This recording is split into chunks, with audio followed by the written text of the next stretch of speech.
Hello, ladies and gentlemen. Today, our guest today is someone who leads with strategy, communications with clarity, and delivers with consistency. And please join us in welcoming Mahvesh Khan, who is the implementation manager, project manager in UK. So, with over 8 years of international experience, Mahvesh has have a multi-million pound digital transformation initiative across different organizations throughout UK and beyond.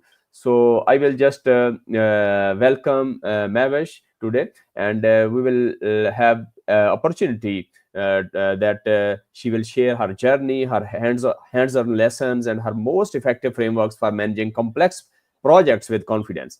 So thank you very much, Mavish Khan, to join this show. And I really have the curiosity to ask some questions related to project management, project leadership, and starting with the project management. Your path into managing complex projects, high stake projects, Yeah. early challenges and turning points in those. Something, can you a little bit explain on this something, please? Thank you so much, first of all, Dr. Hu, for having me on this live session. So, yes, definitely, I'd be glad to share my journey. So, my journey have been from managing large scale projects across fintech. SaaS and regulatory compliance landscapes. So I worked with all the way going from small, medium enterprises to large, medium enterprises, especially at Teradata and even beyond.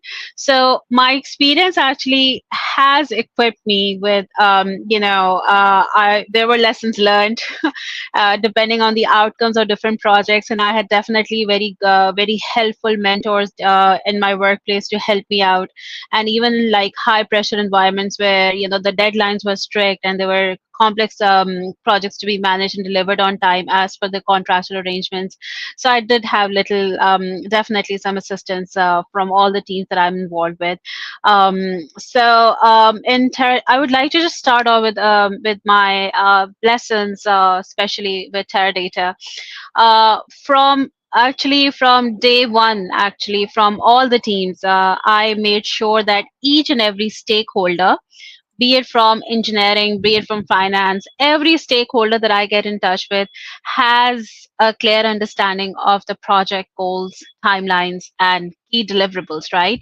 So it's not that you are just in touch with your development team or your project team. You have to kind of relate to the project and its environment actually. So every stakeholder, even the legal team, even the finance team, the revenue completion team, every team that is related to the project is under my stakeholder circle. So I make sure that everybody knows about the project goals, timelines, and key deliverables actually. So communication with all stakeholders is a must actually, and communication of course is the key actually in the business environment these days. If you are not communicating well with your stakeholders, you're basically not really progressing through any project actually.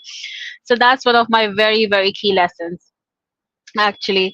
And with regards to crisis navigation, of course, every project, the complex a project is, the more riskier it is, the more risk it has into for crisis to fall into crisis. So we actually have to park the project and make sure that it is safe from all its risk and failure for risk attached to it. So we have to prioritize each and every risk. Every risk is very deeply assessed and their outcomes are managed actually. And then when you actually have the outcomes, you actually assign the outcomes to different teams, and then that team is accountable for their outcomes as well. So establishing common channels like common team channel, common WhatsApp channel, it depends on what channel of communication is suited to you. My suitability is actually works with every client actually. So every client with a complex project, they might prefer WhatsApp, they might prefer Teams, and they might prefer any other communication channel, but that communication channel has to be established and all the communication has to be going on the number of tasks, number one.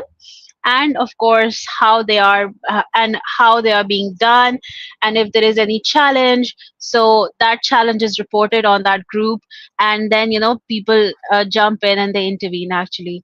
So that's one of the key learning lessons actually, managing complex projects. Yeah. Yeah, good. That's wonderful.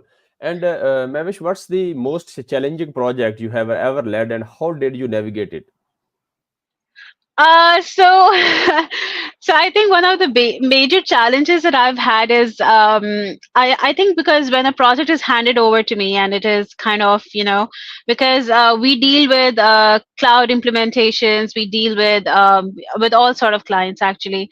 So, my challenge has been to work closely with the client compliance teams actually, Yes. where you have to translate the regulatory requirements of the contract and make sure that those regulatory requirements are met. And how those regulatory requirements are met, then you have to include those regulatory requirements into your project plan, right? So that is called the bridging of the gap between policy and platform, actually.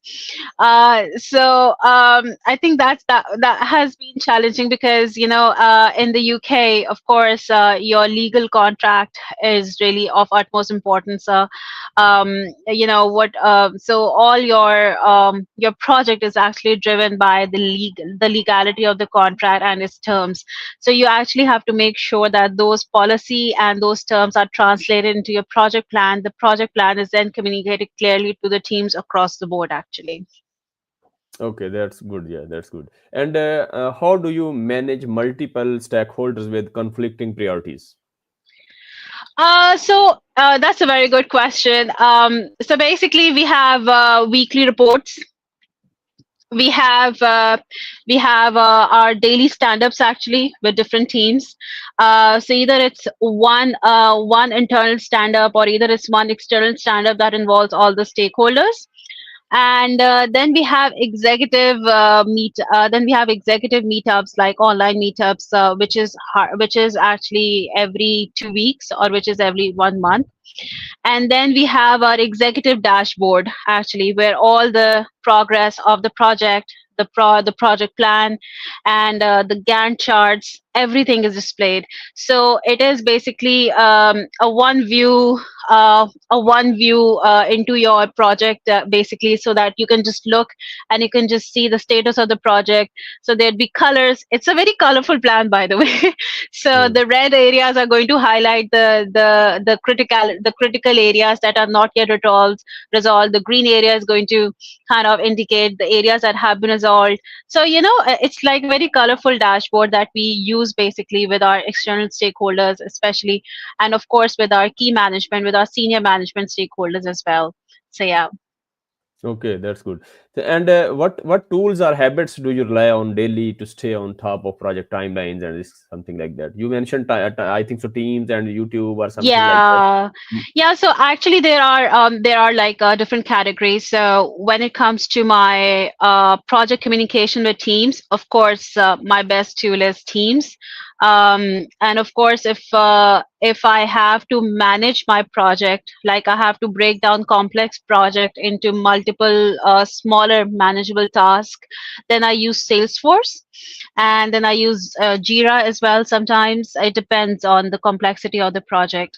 And I think your Microsoft Project Planner is your game changer, and it should be your best friend, because through the project planner, you can create Gantt charts, you can create resource charts, you can create timelines, and all the discrepancies and all the schedule actually, where you are and how you're lagging behind, everything is earmarked by Microsoft Project. So I think that is the best tool that I would recommend for efficient project management. Yeah, Teams Planner, that's very good. Yeah, you are. Yeah, Yeah, that's good. yeah, And Microsoft Project, yes. yeah, yeah, Microsoft. And how do you create trust with clients in high pressure delivery environments? Something.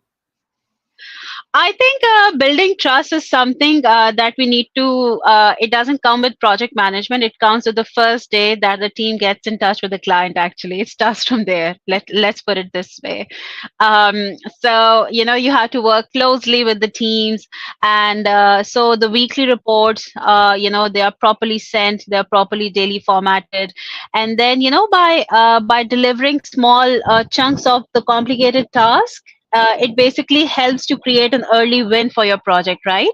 So that actually builds credibility and momentum. So for example, if you have a timeline to deliver task one in the next 15 days, and if you have managed to deliver it within the next 10 days, that is 5 days early. So that builds like and it is like and it is like well looked into, it has been reviewed, it has gone through quality assurance, and it has been approved. So that creates a lot of credibility and momentum with the clients as well, and of course helps us to build the trust. So I would say proactivity, and of course proper communication, daily communication, transparent communication, that matters. Yeah, that's good. Consistency and you can say and communication. These are the most things to have to be. Yes. Yeah, something like that. Yes. Yeah. And another thing, Mavish, what advice would you give to aspiring project managers looking to break into tech or cloud delivery roles, something like that? Um, I think my best advice actually that I also give to my team across the board is that everybody who comes across a project, be it a common user with reference to the project, like somebody who's using the platform, or somebody who's developing the product actually, or somebody who's delivering the project. So every person that you come across in a project is actually has to be treated like a customer. So that their feedback has to be prioritized, and their feedback has to be taken into account. So I think everybody in the project, you have to treat them as a customer. So as long as you are doing that, you're properly communicating with them, you are strategically aligning, and you're executing your task. So I think that should be great. That should just put your project at ease. That's great. That's wonderful. And the final words of advice: staying calm in the cause. What every future project leader should know. These final words before ending this session, please. Oh yes, I think every project manager who aims to become a project leader someday, inshallah. So I think they should be very much proactive in understanding the needs and the motivation and the pain points of the team that is working in the entire project altogether. My experience at Teradata and in different companies, even at Mastercard, has proven that when you empower your team and you respect your client and you stay adaptable, like you are open to communication, you're open to listen to them about their feedback, to change and to have some enhancements done during the project. So I think as long as you are empowering your team, you're honest with your client, and you're adaptable and you're flexible in your approach, so I think even the most complex projects, they become success stories. Great, great. That's great. Yes. And again, I will thanks you, Mavish, for this such a brilliant. It's a very brief session, but it's just we will conclude it. This experience rich session, and I think so. Your leadership style and clarity of execution, and you can say some tools you have mentioned, and your ability to manage complex projects. This professionalism, I think so, is truly inspiring. And until next time, thank you once again, and wishing you all the success. And maybe in future we will have some again more sessions on different. Looking forward. Looking forward, Doctor. Thank you so much for having me on board. Thank you so much. Take care. Have